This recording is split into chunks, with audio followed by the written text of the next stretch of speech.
YouTube. Jake Paul ignores Daniel Dubois' smoke. Um, Jake Paul is a manufactured fighter with global appeal and a casual fan base. The boxing world will never accept a fair fight for Jake Paul. Jake Paul gotta have an unfair advantage in age, size, something, weight, something. And allegedly Mike Tyson suffered a small stroke before the fight. Let's get it. All right, first of all, Jake Paul ignores Daniel Dubois smoke. Daniel Dubois challenged Jake Paul, and Jake Paul didn't respond. Jake Paul knew better. You know, Jake Paul knew better to respond to a heavyweight champion who fights in his weight class and can punch like shit. He he know better. You know, Daniel Dubois is. I'm not gonna say modern day Mike Tyson. I don't think there is a modern day Mike Tyson, but he pack a punch. Um, I think pack a punch. That was a quirk on Call of Duty Zombies. Pack a punch. Daniel Dubois pack a punch. Real talk, he packs a heavy punch, put a dent in the side of your head type of punch. And Jake Paul knew better to accept this type of fight. Jake Paul, his next fight gonna be against a retired motherfucking. Who he gonna fight next? Yeah, he gonna fight old Sugar Ray Leonard. That's his next fight.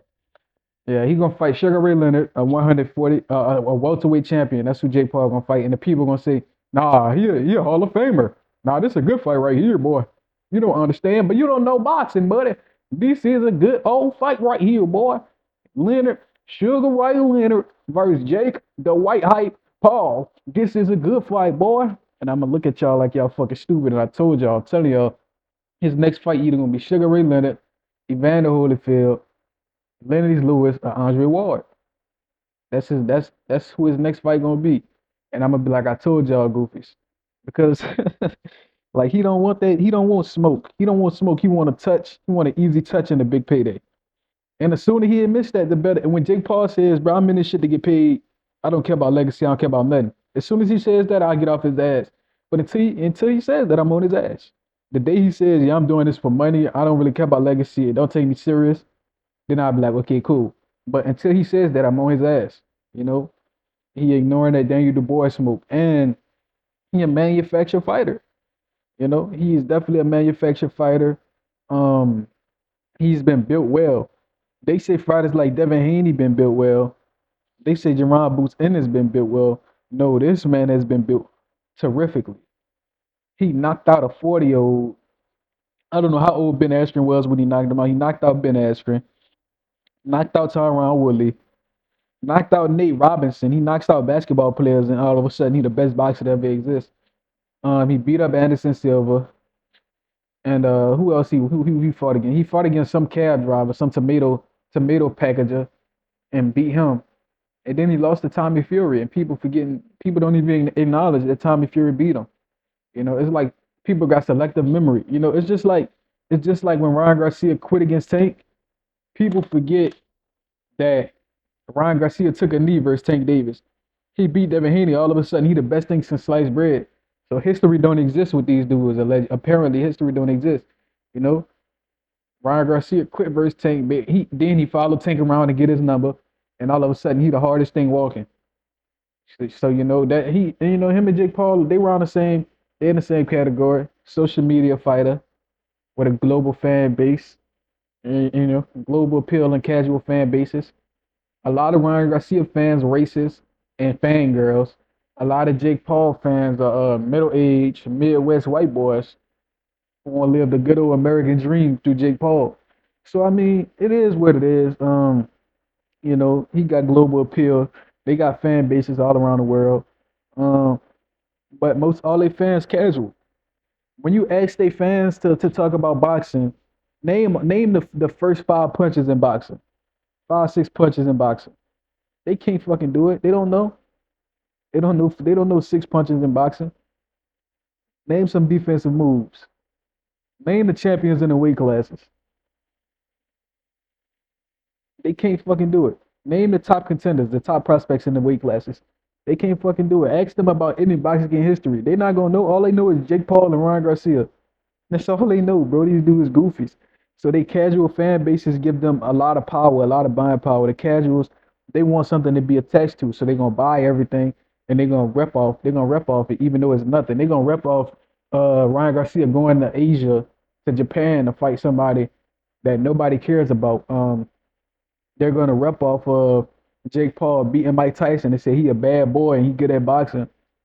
Last time I checked, last time Jake Paul fought a boxer his weight, his experience, his size, he lost. Last time I checked, I could be wrong. You tell me. And the boxing world would never, they would never accept a fair fight to Jake Paul. You know, every time somebody mentions a fair fight, they always like he doesn't sell. Boxing is about fighting. Jake Paul can do the selling. He the talker, right? He the talker. He the A side. Jake Paul can do the selling. Now fight somebody competitive. You feel me? Since they like every time a good dangerous fighter get mentioned, he's not a draw. Nobody says Lomachenko not a draw. Lomachenko hasn't sold any pay per view buys by himself. The only pay per view he sold, I believe, was versus Devin Haney. Correct me if I'm wrong. Lomachenko is not a draw, but every time he fight, guess what? The race fans gonna pop out in droves. Teofimo Lopez is not a draw. Guess what? When he fights Steve Claggett, 2,000 people go, go to his fight. 2,000 people, and he's supposed to be the king of the division. I'm still confused how people saying Teofimo Lopez sell more than Devin Haney. Devin Haney sold near 1,000 pay-per-view buys on Ryan Garcia. Teofimo Lopez only sold 2,000 tickets to his fight. Only 2,000 people bought tickets to his fight, allegedly. Devin Haney, so that we know that's Devin Haney division. Teofimo Lopez like a scoring woman. Teofimo Lopez like a scoring woman. He complains that he's not getting the money he deserves, but then when he gets the fights offered to him to get the money, he turns it down, and then he says some racist shit, and all of a sudden he the big bad victim. He the victim. Everybody oppressing Teofimo. Teofimo gets offered a big fight, turns it down, complains that he's not making money, used as an excuse to say ESPN can keep the black fighters, and then after all that is done and everything else fails, he start calling people monkeys. Yeah, he remind me of a scorned woman who can't get away, so she just start trying to ruin your reputation. That's what Teofimo remind me of. Women that be lying to the media and shit about getting abused and shit. That's what Teofimo remind me of. One of them women that just be he a me too. I call Teofimo the first Me Too man, bro. He a Me Too ass nigga, bro. Um, yeah, and allegedly Mike Tyson suffered a small stroke before the fight. Is what I heard. Allegedly Mike Tyson had to deal with a little small stroke before the fight. I think I forgot which channel I heard this from. It could have been Blue Blood, I'm not sure, but allegedly Mike Tyson suffered from a mini stroke, and that's who Jake Paul. I'm sure he know what happened. I'm sure Jake Paul knew he suffered it. He said, "Nah, fuck it, I'm gonna fight him anyway." Coward. Jake Paul would never fight someone unless he has a size advantage, health advantage, um, experience advantage, age advantage, meaning younger. That's the only way Jake Paul will fight you if he has a huge advantage that he can exploit. But let me know what y'all think, man. Like, comment, subscribe, and share this. Till next time.